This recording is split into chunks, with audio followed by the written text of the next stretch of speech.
Olá, meu nome é Carlos Siqueira, seja muito bem-vindo e bem-vinda a este meu canal. Aqui nós falamos de literatura e tentamos falar sempre sobre escritores diferentes de épocas, estilos, nacionalidades e gêneros diferentes. E hoje, meus amigos, eu trago um romance que fazia tempo que eu não trazia um romance aqui. E digo mais, um romance japonês. Olha aqui a parte de nacionalidades diferentes. E digo mais, um romance japonês contemporâneo escrito por uma mulher. Meus amigos, eu estou falando de um presente que eu ganhei da minha ex-diretora Kátia, já faz tempo que eu ganhei. Aqui está a dedicatória dela, foi no ano de 2022. Mas só agora é que eu li. Pessoal, esse romance ele é muito curioso porque ele tem muito a ver com matemática, a área que eu, pessoalmente, sempre fui muito ruim e nem gosto. Mas o livro de hoje eu recomendo a todo mundo. Eu estou falando de A Fórmula Preferida do Professor, de Yoko Ogawa.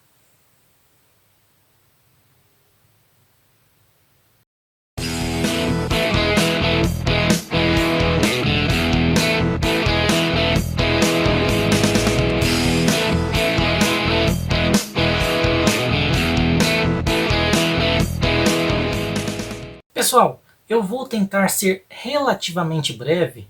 Primeiro porque o enredo é muito simples, tá?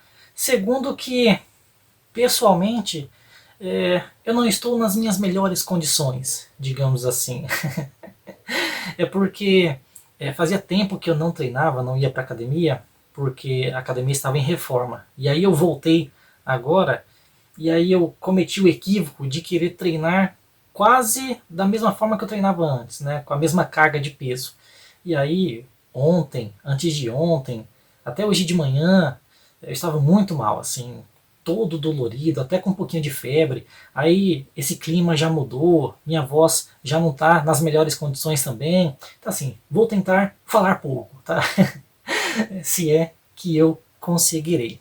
Muito bem, meus amigos, mas antes de qualquer coisa, vocês estão assistindo esse vídeo, eu não sei quando. Ou seja, até lá eu já estarei totalmente bem, tá? Não se preocupem.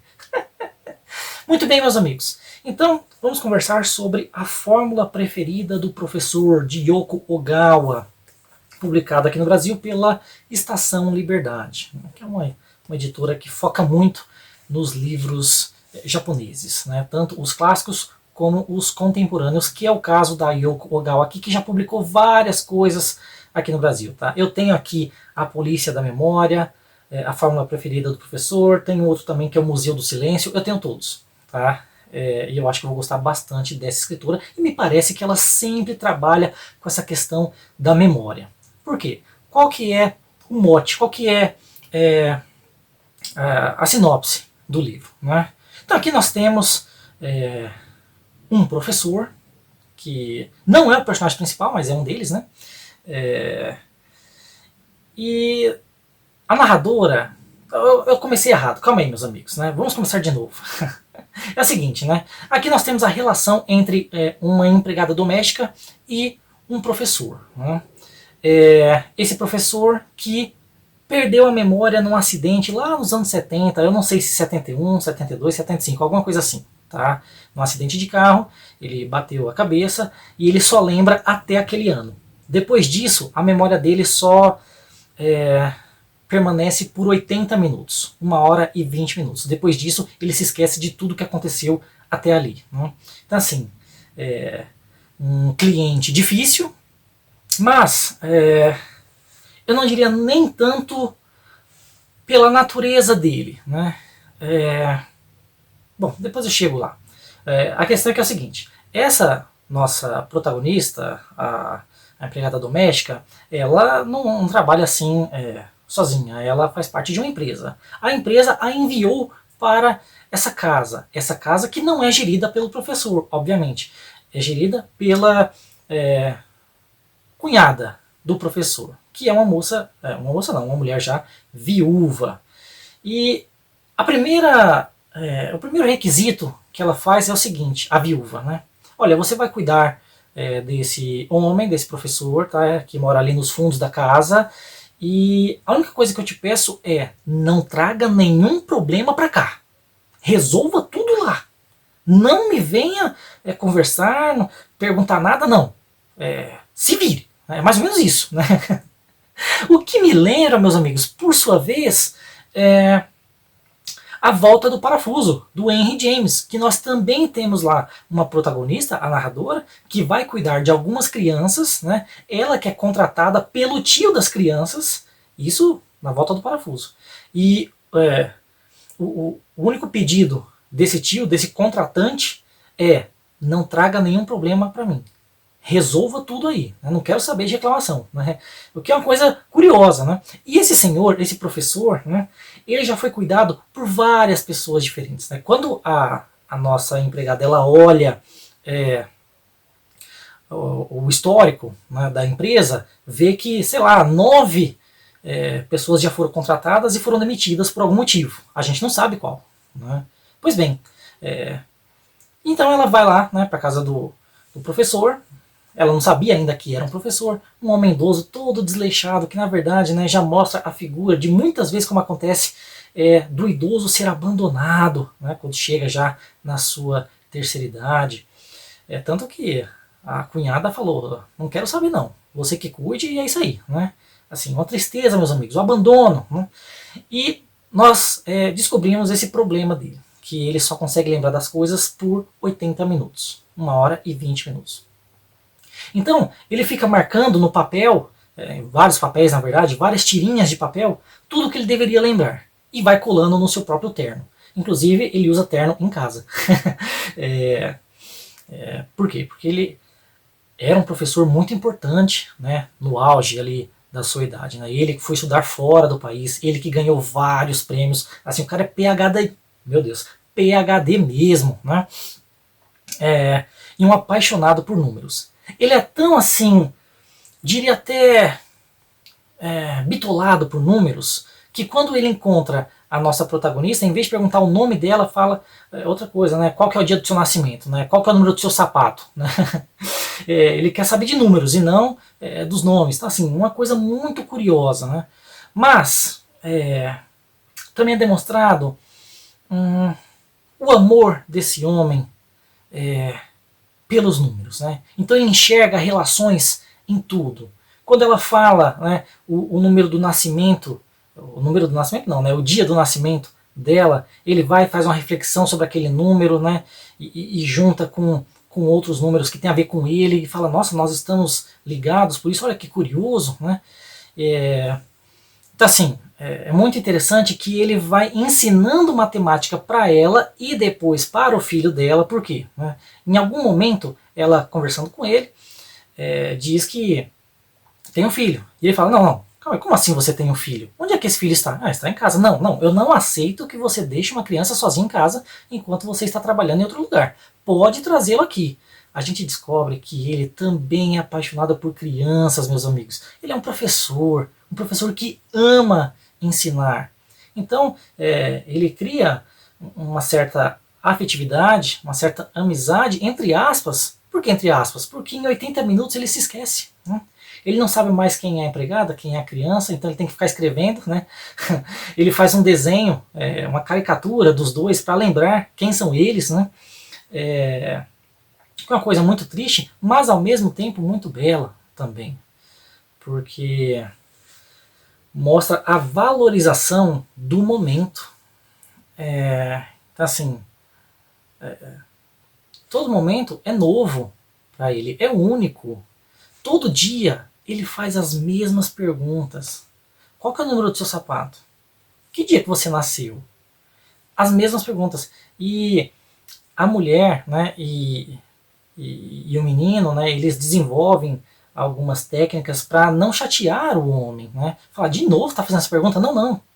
Eles respondem assim como se fosse a primeira vez que eles respondessem mesmo, porque eles sentem também uma empatia por aquele homem. Eles compreendem a dor que é todo dia você acordar e pensar que está em 1971, 75, eu não lembro agora.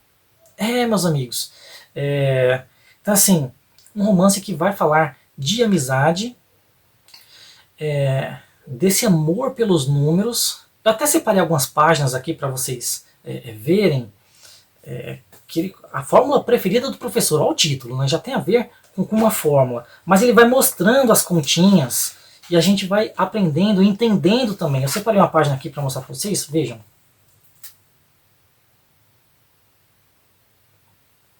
Então, assim, fica muito didático. E o professor, né, também um símbolo de humildade, meus amigos, né? Porque tem muita gente que sabe muito, ele era PhD, sabe muito e ou não consegue ensinar ou não gosta de ensinar quem tem dificuldade. A maioria das pessoas não lida bem com matemática. Mas ele, com toda a paciência do mundo, vai lá, sugere, elogia quando a pessoa faz uma descoberta, mesmo que mínima, mesmo que pequena para ele, né? Então assim, um romance muito bonito. Eu separei algumas partes para ler para vocês, né, mas já deixo recomendado de antemão, né? Eu falei que o vídeo ia ser curto, mas já estamos com 9 minutos aqui. E eu estou assim, meio mal, como eu falei, né? Então assim, vocês perdoem a minha dicção, vocês perdoem o meu raciocínio que pode estar atrapalhado, não? Mas sigamos, meus amigos. Pois bem, então é um livro muito curioso que propõe muitas reflexões, né? A gente pensar na tristeza das pessoas que têm essa dificuldade de memória, um Alzheimer, por exemplo, né? Assim, é uma coisa muito triste, muito dolorosa. A gente perde a nossa identidade. E falando em identidade, meus amigos, eu não falei os nomes dos personagens, né? Porque eles não têm nome. Quer dizer, não nos é apresentado um nome. Então, por exemplo, a empregada é tida só como empregada. O menino, a criança, o filho dela, ele é chamado, apelidado de Raiz pelo professor. Raiz quadrada, né? Ele fala assim, nossa, você tem a cabeça achatada, né? Lembra uma raiz quadrada, né? Aliás, a raiz quadrada, eu adoro o símbolo da raiz quadrada, é ele que fala, tá?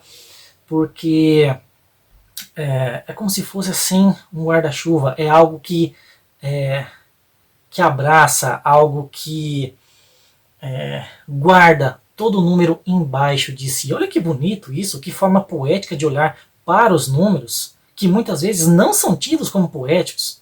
Os números muitas vezes são tidos como objetivos. E quando a gente fala de poesia, a gente está falando de subjetividade. Olha o contraste. Então assim, ele coloca o apelido do menino de raiz quadrada. E eu digo mais. Tá? Agora quem está dizendo sou eu. A raiz quadrada, né? Aquele símbolo. Tal, né? O número que está lá dentro, ele é solucionado, ele é dividido por ele mesmo. Né? Então, por exemplo, raiz quadrada de 4 é 2. A raiz quadrada de 49 é 7. 7 vezes 7 é 49. Ou seja, é como se fosse uma metade. E nós estamos falando da relação de uma criança e um idoso. Como se os dois fossem parte de uma mesma coisa, de um mesmo número, talvez. Como se o que estivesse no íntimo do idoso fosse o menino. E no comportamento dele, a gente vê que ele continua sendo, de certa forma, uma criança. Meus amigos, esse homem, esse professor, esse idoso, ele vive em torno dos números. Então, para vocês terem uma ideia, ele, quando era mais novo, ele até colecionava alguns cards de beisebol. O beisebol é muito popular lá no Japão. Mas ele não tinha ideia de que você poderia assistir a uma partida de beisebol pessoalmente. Você compra o ingresso e assiste. Ele não tinha ideia que isso era possível. Ele não tinha... Não, ele tinha um rádio, mas não funcionava. Ele não tinha ideia de que você poderia ouvir uma partida de beisebol no rádio. Então assim, ele só sabe sobre números, sobre matemática e mais nada. É uma criança. No começo, a empregada fala, nossa, mas esse homem ele não tem modos, ele come se sujando todo. Como assim? Né? Uma coisa até meio estranha, um homem estudado fora do país, com esses modos assim, deselegantes, digamos assim.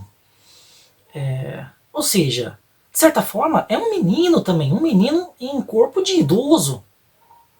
E olha que ele perdeu Ele não perdeu parte da memória, né? Ele perdeu a capacidade de lembrar de coisas recentes. Quando já era adulto, com seus 40 e poucos anos. Então, assim, muito curioso e muito simbólico. Raiz ser o apelido do menino. Ele e o menino, né, que tem essa relação tão íntima. Né? Pois bem, então assim, tem muita coisa simbólica no livro. Eu marquei várias aqui, mas eu não vou ficar procurando, tá, para falar. Estou com relativa pressa também. Mas gostei muito dessas simbologias. Agora, meus amigos, eu quero ler alguns trechos para vocês, tá? Alguns trechos que eu acho muito bonitos, né? Primeiro, que eu já falei sobre a humildade do professor, tá? Ainda falando sobre humildade, um dos passatempos desse professor, depois eu leio. Aqui é assim, meus amigos, nós não temos um script. Né? Aqui a gente coloca a câmera e grava. Né? Por isso que de vez em quando eu falo errado. Pois bem, um dos hobbies desse professor é solucionar problemas matemáticos em concursos de revistas físicas. Né? Então, uma revista lança um desafio, ele compra a revista, olha lá, resolve o problema e manda pelo correio. Essa é a forma que ele ganha dinheiro, mas assim, o dinheiro vai para a cunhada dele, que gere lá a casa. Né? E quando a empregada fala, nossa, mas você é muito inteligente mesmo, parabéns, ele fica meio acanhado, assim, ele não gosta muito, ele fala, não é nada demais o que eu fiz. Né? E isso é mais uma lição de humildade que a gente vê, que a gente deveria ter, de não querermos nos achar por aquilo que a gente consegue fazer não sei, entender, superar e tudo mais, né? Porque ele fala, não, se eu consigo, outra pessoa também consegue. Eu não sou genial. O problema, ele tem uma resposta. E quem fez o problema sabe a resposta. Ele até faz uma menção a isso. Ele fala assim, é como se você fosse subir uma montanha, mas você está vendo o topo lá. Você sabe que dá para chegar, né? Você tem um guia para isso. Você tem lá o resultado, é só você achar o processo. Assim, muito interessante. Além de que, como eu falei na palavra processo, ele valoriza o momento, é o fazer. De vez em quando eu menciono aqui o meu professor Reinaldo, né, que foi meu professor da faculdade e entrou comigo agora na prefeitura de São Paulo. Né, eu encontrei com ele um dia desses num evento de xadrez, que a gente foi levar as crianças, ele da escola dele, eu da minha, e ele dizia assim que às vezes, né, a literatura para o escritor não é nem ter o livro terminado, o prazer está em fazê-lo. Né? Às vezes, né, depende do escritor também, claro. Né? E eu nunca esqueci isso. Quantas vezes eu, pessoalmente, estou criando um poema lá e assim, fico horas pensando em qual verso utilizar, qual palavra, quantas sílabas ter, qual metáfora utilizar, o ritmo e tudo mais, né? E é muito prazeroso para mim. Né? É claro que depois que o poema já está feito, eu acho melhor ainda, mas assim, a gente fica quase que em transe no processo criativo. Isso é maravilhoso. Assim como o professor aqui também fica em silêncio. A mulher fala assim, nossa, mas como esse professor consegue ficar tanto tempo em silêncio?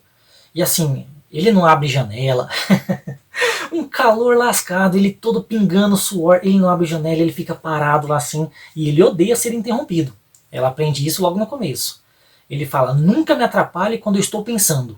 Então, assim, era um homem de certo trato difícil também. Né? Mas a humildade de saber que qualquer um consegue resolver os problemas e o importante está no fazer e não no que já foi feito. Até porque ele tem uma metáfora muito bonita aqui sobre os números, sobre a matemática, que ele fala que é a linguagem de Deus. E que o homem o homem não inventa nada. O homem ele espia um pouquinho da agenda, do caderno de Deus, né? E aí ele consegue ter alguns vislumbres, né, de verdades. Olha que interessante, meus amigos, né? Pois bem, agora sim é que eu vou ler para vocês alguns trechinhos que eu já vi aqui, ó. 18 minutos, só desse take, né? Pois bem, então eu separei aqui logo na página 10, é dito assim: o que o professor exigia de nós, em qualquer momento, em qualquer circunstância, não eram simplesmente respostas corretas. Alegrava-se também com respostas erradas, totalmente absurdas, inventadas em cima da hora. Preferia-as ao silêncio constrangido de quem não sabe o que dizer. E se alegrava ainda mais quando elas geravam novas questões que transcendiam a original. O professor tinha uma noção particular de erro certo e sempre conseguia nos transmitir confiança justamente naquelas horas em que, por mais que pensássemos, não conseguíamos achar a resposta correta. Eu acho que essa deveria ser a verdadeira natureza do professor, né? Quantas vezes numa sala de aula, né, eu sou professor, mas todos nós fomos alunos, quantas vezes a gente não se arrisca a dar uma resposta porque tem medo de estar errado, sendo que muitas vezes é o erro que vai nos levar à resposta correta posteriormente. Ou então, o erro pode nos levar a outras questões que vai nos esclarecer outras situações. Então, assim, um professor que prefere que respondam errado do que não respondam nada. Isso é maravilhoso, meus amigos, né? É isso que a gente quer mesmo, tá? É muito chato quando a gente faz uma pergunta e ninguém responde. Por medo, insegurança, né? É melhor que responda errado do que ficar quieto. Vocês entenderam? Ninguém responde nada. É como se tivesse entendido, né? Aí você vai lá e aplica uma atividade e tal, vai todo mundo mal. Isso não é legal não, né? E outra coisa, né? O professor que dá confiança para os alunos. Aqui no caso, a mulher e o seu filho, né? Por mais que elas estivessem erradas, elas tinham a confiança de responder porque não seriam menosprezadas. Não seriam tiradas sarro, né? Então, assim, é muito interessante e mostra, né, essa peculiaridade do professor, né? O que mais que eu separei aqui, meus amigos? Deixe-me ver. Olha, tem um momento que ele apresenta uma continha aqui. Vou tentar mostrar para vocês. Calma aí, meus amigos.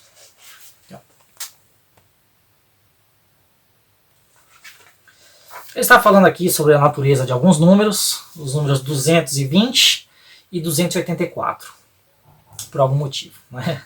E aí ele vai e diz assim: veja essa sequência maravilhosa de números. A soma dos divisores de 220 é 284. E a dos divisores de 284 é 220. São números amigos. Uma combinação de números muito rara.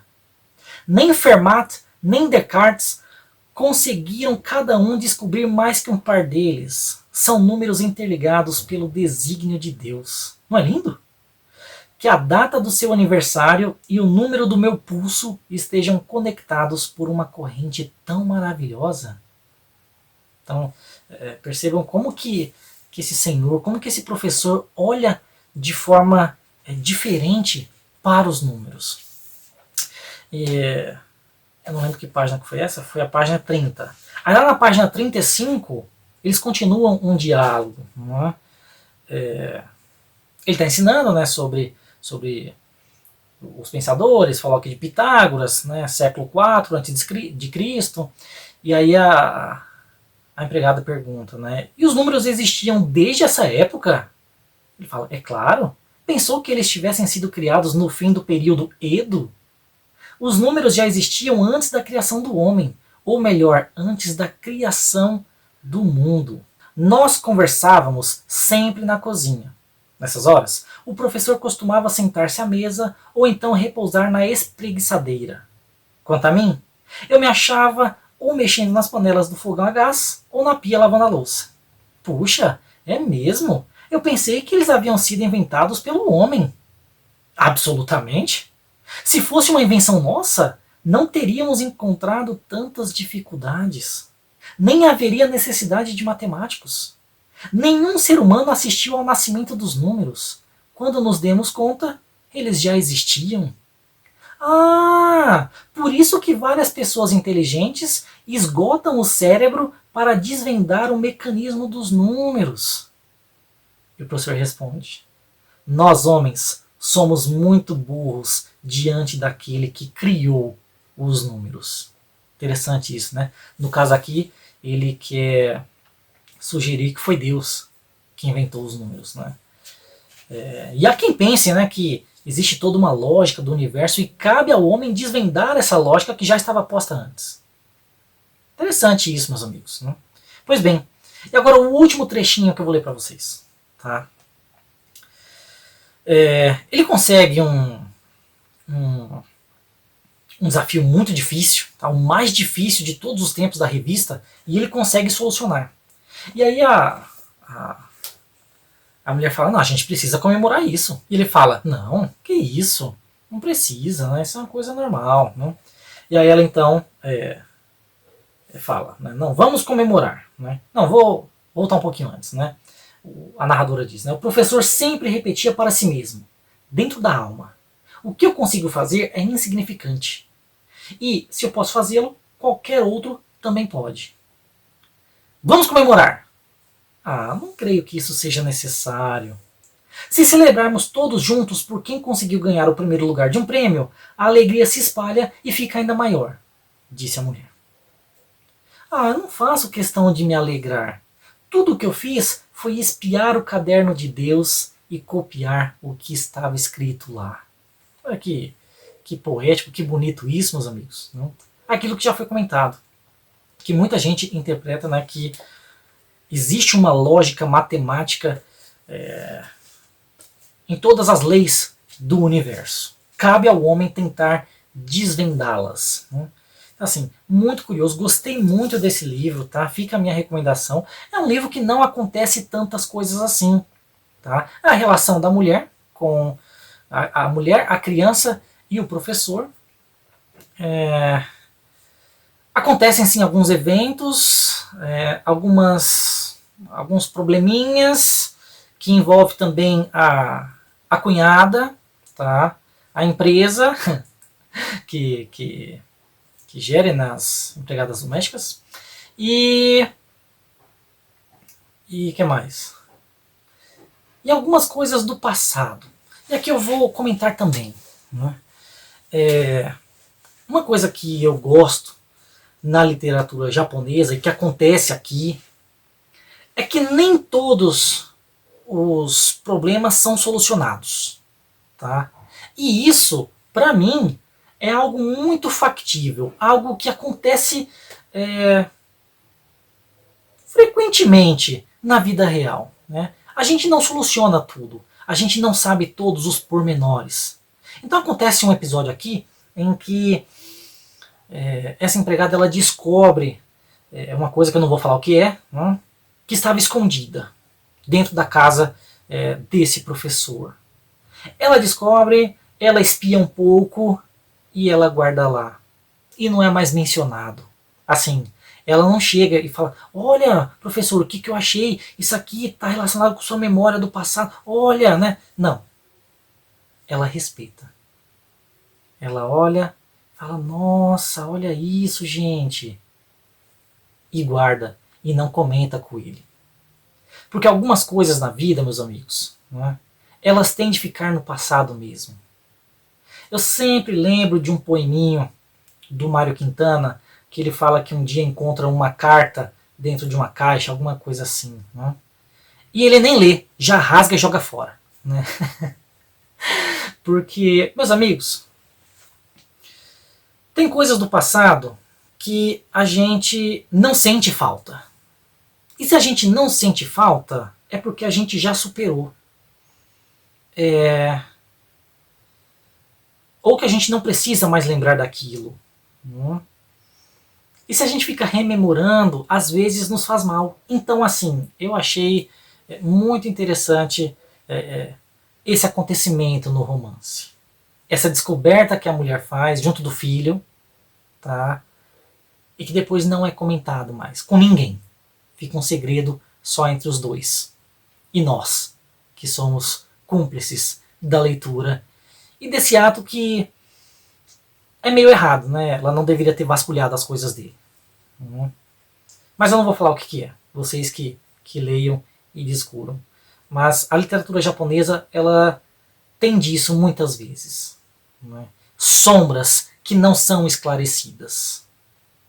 Existe até um conceito estético, tá, meus amigos? Né? De valorização das sombras na cultura japonesa. Tá? Isso eu digo na cultura clássica, pelo menos. Porque a gente pensa em Japão, a gente pensa em modernidade, luz, neon, mil coisas brilhantes, né? Mas na cultura clássica existia sim essa valorização da sujeira, da mancha, para mostrar os dois lados da vida. Né? Quando você esclarece um lado de um objeto, o outro é obscurecido, o outro não é visto, o outro é sombreado. E eles têm essa questão também. Então assim, vou deixar para vocês lerem, meus amigos. Né? 30 minutos de áudio, o que é isso? De áudio não, de vídeo, né? Pessoal, vocês perdoem a minha falação. Eu espero que vocês tenham se interessado pelo romance. Gostei bastante. Yoko Ogawa, a fórmula preferida do professor. Muitíssimo obrigado à minha ex-diretora, Kátia, que me deu de presente de aniversário em 2022. Fica aí a minha recomendação para vocês, tá, desse romance japonês contemporâneo, dessa grande escritora atual, e que eu gostei muito e recomendo. Pessoal, esse foi o vídeo de hoje, espero que vocês tenham gostado. Eu queria ter falado muito mais, tá? Porque o professor aqui, ele gosta de beisebol, né? Mas assim, é mais ou menos, né? Ele não acompanha, mas quando era novo parece que ele era muito fã do esporte. Na verdade ele era fã de um jogador que já morreu já, né? Que isso, né? Fazer mais um comentário aqui rapidinho, vai. Quando ele vê o boné do menino, do time que ele gosta, fala, eu gosto desse time, hein? Tem lá o jogador Enatsu, né? E aí o menino fala, tem. Quer dizer, tinha, né? 1000 anos atrás tinha, né? E o professor não conhece os jogadores atuais. E lembre-se, a cada 80 minutos ele se esquece. Então ele sempre fala do mesmo jogador, dos mesmos jogos, né? Então assim, além de toda essa relação, nós temos também essa reflexão sobre essa dificuldade que algumas pessoas têm de memória, né? Que a gente tem que compreender. Não pode achar ruim, né? E a verdadeira amizade é isso, tá? A verdadeira amizade é você refazer os laços.